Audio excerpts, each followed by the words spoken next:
இங்க நிறைய ஸ்டூடெண்ட்ஸ் சாப்பிடலாம்னு இருக்கிறப்போ திடீர்னு அவங்களோட டைனிங் டேபிள் குலுங்க ஆரம்பிக்குது. உடனே அவங்க எல்லாரும் என்ன நடக்குதுன்னு தெரிஞ்சுக்க வெளியே ஓடி வந்து பாக்குறாங்க. அப்போ அவங்க முகாம சுத்தி இருந்த பாதுகாப்பு ஷீல்டு உடஞ்சிட்டு இருக்குது.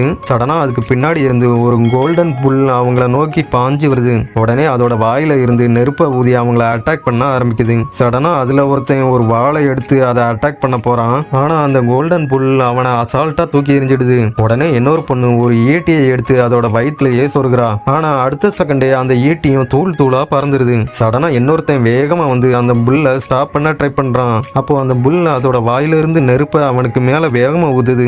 ஆனா அவனுக்கு எதுவுமே ஆகல. அவங்க ஒரு பெரிய மரக்கட்டையை வச்சு அதை அடிச்சு பாக்குறாங்க. அப்பவும் அது அடங்கல.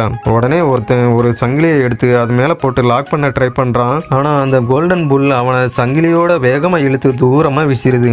அதுக்கப்புறம் அவனை முட்டலாம்னு வேகமா ஓடி வருது. சடனா அதோட வாயை திறந்து அதுக்குள்ள இருந்து ஒரு கிரைண்டர் ஹேமர் வெளியே வந்து அவனை கிரஷ் பண்ண போகும்போது சடனா அவனோட கையில இருந்த வாளை தூக்கி அதோட வாய்க்குள்ள வீசிடுறான். அப்போ அந்த வாள் அதோட வாய்க்குள்ள இருந்த மிஷினுக்குள்ள சிக்கிக்குது. உடனே அந்த புல் வெடிச்சு தூள் தூளா பறந்துடுது. ஆனா அவங்களுக்கு அந்த முகாமோட பாதுகாப்பு ஷீல்டு மட்டும் எப்படி உடஞ்சதுன்னு தெரிஞ்சிருக்காது. அதை கண்டுபிடிக்கணும்னு அவங்க 3 பேரும் ஒரு ட்ரிப் போலாம்னு பிளான் பண்றாங்க. அந்த பொண்ணு உடனே அவங்க இருந்த காட்டு பகுதியில டாக்ஸியை கூப்பிடலாம்னு ஒரு விசில் அடிச்சதும் அங்க ஒரு டாக்ஸி பறந்து வந்து நிக்குது. உடனே அவங்க 3 பேரும் அந்த டாக்ஸிக்குள்ள ஏறிடுறாங்க. ஏறினதுக்கு அப்புறம் தான் தெரிஞ்சது அந்த டாக்ஸியை ஓட்டுறது 3 கண்ணு தெரியாத பொண்ணுங்க.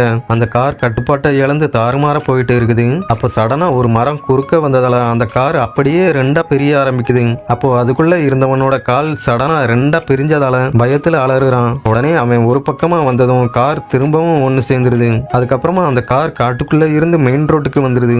ஆனா ஸ்பீடு இன்னும் அதிகமாகி ஜெட் ஸ்பீட்ல போயிட்டு இருக்குது. அதுல இருந்து தப்பிக்கிறதுக்காக ஒரு பொண்ணு என்கிட்ட இப்போ காசு இல்ல, பர்ஸை மறந்து வீட்டிலேயே வச்சுட்டு வந்துட்டேன்னு சொல்றான். உடனே காரை ஓட்டிட்டு வந்த அந்த கண்ணு தெரியாத 3 பொண்ணுங்களும் சடனா பிரேக்கை போட்டு அவங்கள அசிங்கமா கேட்டுட்டு நடு ரோட்ல இறக்கி விட்டுட்டு போயிடுறாங்க.